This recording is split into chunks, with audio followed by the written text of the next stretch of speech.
Look at this. Just keep your eyes on this. This is next-gen gameplay, okay? It was advertised as PS5 gameplay, but this is one of the many engines we can expect to run on these next-gen consoles, and I am stoked to talk to you about it. Like, look, I'm not gonna be on screen here because I want you to just focus visually on this shenanigans going on screen. I know last week we got our quote-unquote first look at Series X gameplay, and people apologized about that and stuff, but this is what I think a lot of people wanted to see, is just a walkthrough and a thorough demonstration of the kind of things we can expect to, experience. This was not a trailer in any way. This was just raw in-engine gameplay. This is not from an actual game that, is coming to the market. This is purely like a demo that's just, to showcase it's fully playable. Everything in this is not just one scripted thing. This is something that people can play and experience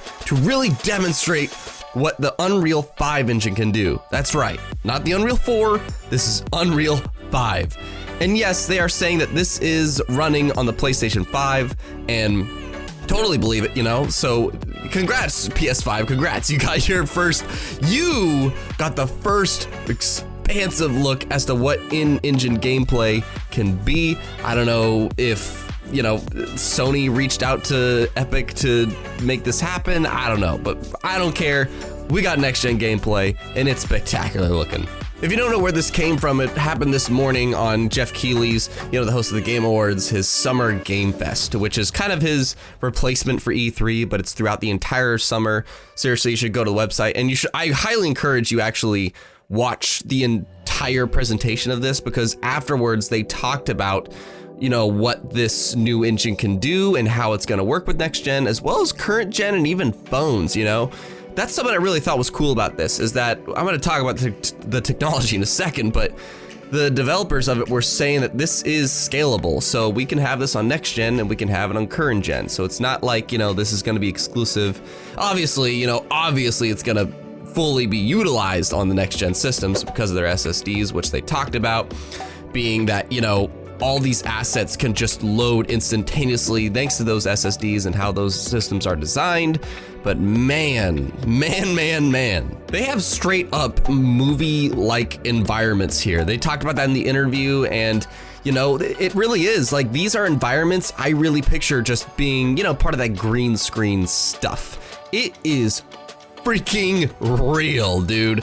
The virtualized geometry that the Nanite is doing, and there's a dynamic lighting, okay? Lighting is something that people really underestimate. The graphics are great, but certain kind of lighting that really moves with the environment and stuff, they talked about that as well, how it could go from night to day and the environment really adapts to that lighting. That is such a freaking cool thing. I love seeing that showcased on all the statues in particular, to which they talked about like each of these statues has a billion freaking triangles on it. We're no longer in the days where we just had a couple polygons to work with or whatever. Now we have billions on a single statue and just hundreds of billions in environments, and just loading on the fly, just continuously loading on the fly, assets being interacted with super well. They even touched upon how this can affect destructible environments, and we see pieces of that in this when there's this flying part, dude. The flying part, if I record my reaction, I will tell you what my reaction was. I legitimately was kind of like, bro, I was really like, this shiz is bonkers, because parts of that environment is moving and falling around. Yes, it's very much like Uncharted, but it gave me hope, especially if you listen to the interview afterwards, because they talk about these environments can load super easily thanks to how these systems are designed, and especially the PS5 super fast loading SSD. And I want to see these destructible environments. I really want to see a game that can actually do what Crackdown 3 freaking promised, being a fully destructible city or whatever. And I'm just impressed. The character models is probably the one thing that didn't really impress me so much in this. It will still look good, but They even talked about that in the interview as well, where like character models, they're getting better and better, but it's especially the environments that these characters are in that's kind of blowing us away, and the sense of immersion. That's really what they are driving at with this, you know, being in a world that is continuously loading, really gets to be interacted with by you, the player, and can be, you know, affected by elements in the world, including weather or lighting or whatever. This is what I want to see, man. This is what I want to see in next-gen gameplay. It's freaking awesome. And it's just from, you know, a reveal of an engine that we're actually not even going to get at launch, by the way. That's another note to mention, that is that this engine will not be ready to be used in games until 2021, but it is something you could expect to see in somewhat the near future, you know, and it's really nice. It really makes me happy. There was another video I made about environments, you know, that the developers get to do, as well as the ray tracing and stuff, and how lighting can really affect things.